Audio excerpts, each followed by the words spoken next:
लोग इकट्ठे होकर नौजवान आएंगे तो ये सरकार उसकी जिम्मेवार होगी, और सरकार अंदर से खोखली हो चुकी है। और इसको मैं प्राइम मिनिस्टर को कहूँगा कि अब भी समय है, किसानों को बात बुला के कृषि मंत्री को भेजिए, और कानून बनाने से पहले उनसे सलाह करनी चाहिए थी।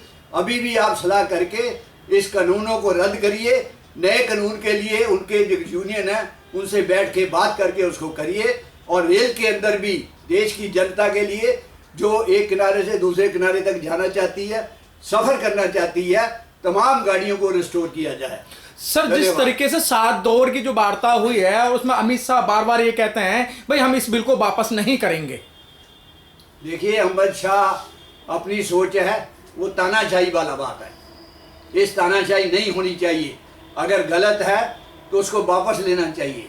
कृषि बिल पे कोई डिस्कशन नहीं हुई पार्लियामेंट के अंदर, इंडस्ट्रियल कोर्ट पे कोई डिस्कशन नहीं हुई।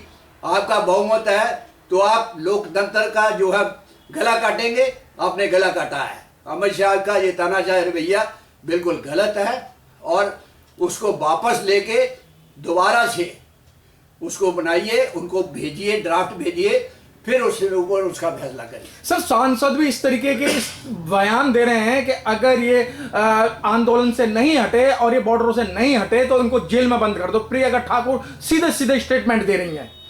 वो देखिए, उसका स्टेटमेंट पहले भी कई बार ऐसे आ चुका है, बेहुदा स्टेटमेंट उसका होता है। इस तरह की स्टेटमेंट नहीं देनी चाहिए। बंद करने से और भटकेंगे और पूरे देश के अंदर अफरा तफरी आएगी। ये किसान पूरे देश के लड़ रहे हैं, चाहे इन्होंने अभी दबाया हुआ है जी। तो ये इस तरह की स्टेटमेंट देना, जो मेंबर पार्लियामेंट है गवर्नमेंट को देख के स्टेटमेंट देते हैं, ये गलत है। सर, 53 किसानों की शहादत हो गई है, उसके बाद भी सरकार की आंखें नहीं खुल रही, तो सरकार क्या चाहती है सर किसानों से, और ऐसा किसानों ने क्या मांग लिया इनसे? किसानों ने कोई ज़्यादा कुछ नहीं मांगा। वो अपनी मेहनत का, जो मेहनत करते हैं उसका जो उनको प्रॉफिट मिलना चाहिए, उसका रेट मिलना चाहिए, वही मांग रहे हैं। उसकी हिफाजत जो है किसानों की, जब सूखा पड़ जाता है, बाढ़ आ जाती है, खाद के लिए क्या कर सकते हैं, ये सारी चीज़ें, और बिजली के लिए ये सारी चीज़ें उन्होंने मांगी है। और रेट जो है फिक्स करके, जो गवर्नमेंट या कोई भी खरीदे उस रेट से कम किसानों से उनकी जो फसल है उसका रेट कम नहीं होना चाहिए, यही वो मांग रहे हैं। सर, इस आंदोलन से आम जनता पे क्या असर पड़ेगा? आम जनता पे असर पड़ रहा है। मार्केट के में जो है प्राइस बढ़ रहे हैं। जो चीज़ रोज़मर्रा की आती थी दिल्ली के अंदर भी, उसमें दिक्कत आ रही है। रोड ट्रैफिक जो है उसमें भी कई जगह दिक्कत आ रही है। तो आम जनता भी ये पिस रही है।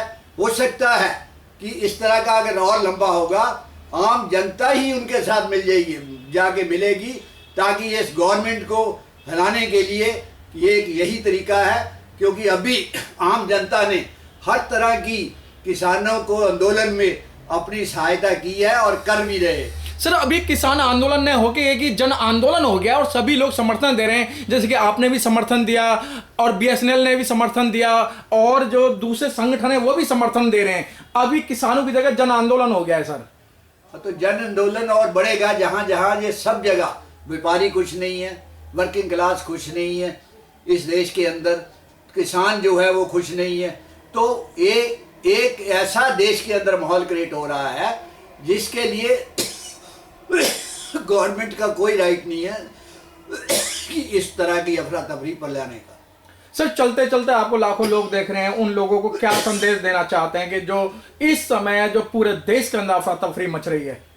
मैं ये एक तो रेल में जो यात्रा करते हैं उनको कहूँगा कि वो भी प्रेस में, अखबार में अपनी स्टेटमेंट दें। जो रोज़ लोग हर जगह से, चाहे दिल्ली में आते हैं या पंजाब में आते हैं या दूसरे कंट्री से आते हैं, दूसरे स्टेट से जॉब करने जाते हैं, कि जल्दी से जल्दी ये गाड़ियाँ चलाई जाए और वो भी अपना आंदोलन किसानों के साथ मिलके चले, ताकि इस गवर्नमेंट को पता चले और किसानों के लिए हर कौम को, हर स्टेट को, हर अदारे को किसानों के आंदोलन में समर्थन करना चाहिए और उनके लिए उनकी जो सहायता कर सकते हैं वो करनी चाहिए। बहुत बहुत धन्यवाद सर। तबीयत ठीक नहीं है साहब, गर्म पानी लेना चाहिए था। ये कोई